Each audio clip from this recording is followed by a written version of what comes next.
Selamat datang di kelas Bu Ani. Hari ini kita akan belajar dasar-dasar agribisnis tanaman. Pada kesempatan kali ini kita akan belajar pada elemen 6 yaitu pembiakan tanaman.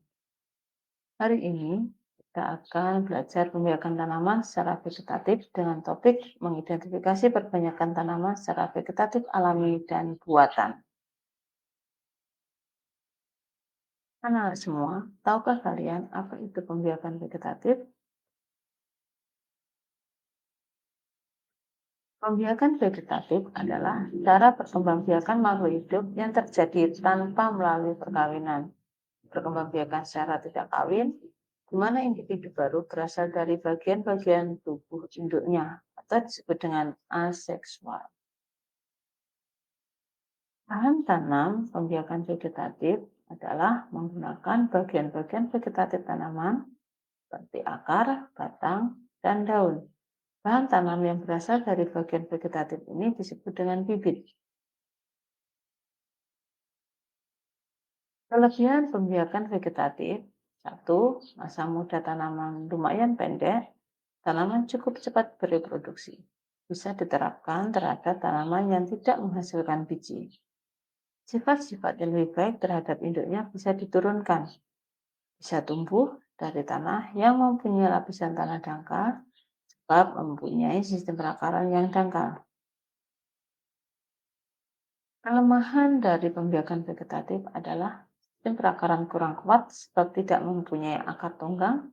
2. Memperoleh sifat jelek induknya di samping sifat baik induknya. Biaya pengadaan bibit mahal. 4. Waktu yang diperlukan lumayan lama. Sulit mendapatkan tanaman dalam jumlah yang besar yang berasal dari satu pohon induknya. Macam-macam pembiakan vegetatif. Ada dua macam vegetatif, yaitu yang pertama vegetatif alami, di mana proses memperbanyakkan diri terjadi secara non-seksual, dilakukan secara alami tanpa melibatkan campur tangan dari manusia. Vegetatif alami dapat terjadi pada tumbuhan. Yang kedua adalah vegetatif buatan, yaitu suatu cara perkembangbiakan tumbuhan yang dilakukan tidak dengan cara perkawinan atau penyerbukan, melainkan perkembangbiakan ini hanya dapat terjadi dengan campur tangan manusia. Macam-macam pembiakan vegetatif alami. Yang pertama adalah dengan menggunakan spora. Spora merupakan sel-sel yang terbungkus oleh lapisan tipis sebagai pelindung. Spora dikenal sebagai alat persebaran biji pada tumbuhan berpembuluh. Contoh tumbuhan yang berkembang biak dengan cara vegetatif alami adalah lumut, paku-pakuan, supir, dan jamur. Cara pembiakan vegetatif alami selanjutnya adalah dengan tunas. Tunas berasal dari ketiak bagian tumbuhan di dalam tanah.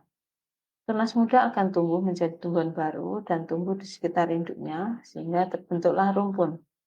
Contoh tanaman yang berkembang biak dengan tunas adalah pisang, bambu, cocor bebek, dan tebu.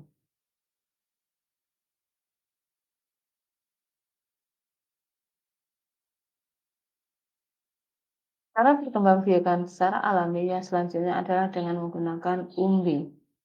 Umbi yang bisa digunakan adalah umbi lapis, adalah umbi yang berlapis-lapis. Di bagian pangkal terdapat cakram sebagai batang dan siung sebagai tunas yang dapat tumbuh menjadi bakal individu. Contoh tumbuhan yang berkembang biak dengan cara umbi lapis adalah bawang merah, bawang putih, kakung. Umbi yang kedua adalah umbi batang. Umbi batang merupakan batang yang tumbuh di dalam tanah, ujungnya mengembung menjadi umbi. Bagian ini merupakan tempat penyimpanan cadangan makanan, terutama zat tepung. Contohnya adalah kentang, umbi jalar, atau bengkuang. Ketika kita akan memperbanyak dengan menggunakan umbi batang, kita akan mengambil atau memotong-motong tunas pada umbi sehingga membentuk akar dan menjadi tanaman baru. Dan selanjutnya adalah umbi akar. Umbi akar adalah akar yang mengembung tidak berluas-luas, berisi cadangan makanan. Perbanyakan akar umbi dilakukan melalui pembagian mahkota menjadi tanaman yang tumbuh aktif. Setiap mahkota yang akan diperbanyak harus mengandung beberapa tunas dan akar penyimpanan, memberikan nutrisi ke tanaman baru. Selanjutnya adalah dengan menggunakan gerage atau stolon. Gerage atau stolon merupakan batang yang tumbuh secara mendatar di bagian permukaan tanah. Pada bagian tumbuhan yang menyentuh tanah akan tumbuh akar. Contoh perkembangbiakan dengan cara gerage adalah stroberi, harvey, atau rumput. Cara pembiakan vegetatif alaminya selanjutnya ada dengan rhizome. Rhizome merupakan batang yang berbentuk tabung yang tumbuh lateral dalam tanah. Dapat berdaging, dapat pula dan pada umumnya kaya akan simpanan makanan.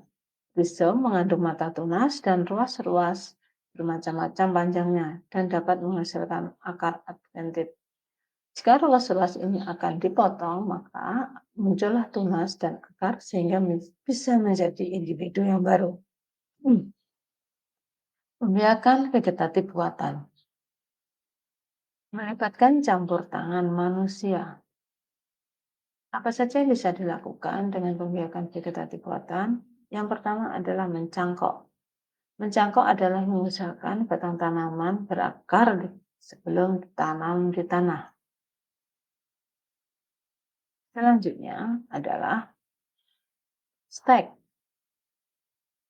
Stek adalah memotong bagian tumbuhan, kemudian ditanam dan dapat tumbuh menjadi individu baru. Contohnya stek batang, stek pucuk, stek daun, dan sebagainya. Yang berikutnya adalah menyambung. Itu menggabungkan dua tanaman yang sejenis menjadi tanaman baru. Dengan menyambungkan varietas atau jenis tanaman yang unggul sebagai batang atas, diharapkan menjadi tanaman yang memiliki sifat-sifat baik. Dan berikutnya adalah merunduk. Merunduk adalah mengusahakan bagian tanaman akar mengenai tanah, dirundukkan hingga mengenai tanah. Kemudian dibenamkan ke dalam tanah, sehingga muncullah akar. Ketika sudah muncul akar, bisa dipisahkan dari induknya dan menjadi tanaman baru atau individu baru. Pembiakan vegetatif buatan selanjutnya adalah kultur jaringan, yaitu sebuah teknik menumbuhkan dan memperbanyak sel, jaringan, dan organ pada media pertumbuhan secara aseptik dalam lingkungan yang terkontrol secara in vitro. Kultur jaringan merupakan pembiakan vegetatif buatan yang sudah modern.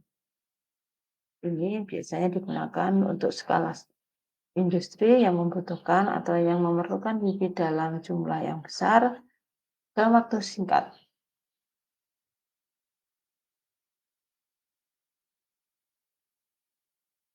Anak semua, perbanyakan vegetatif mana yang sering kalian lihat? Setelah Ibu Guru menjelaskan pertanyaannya.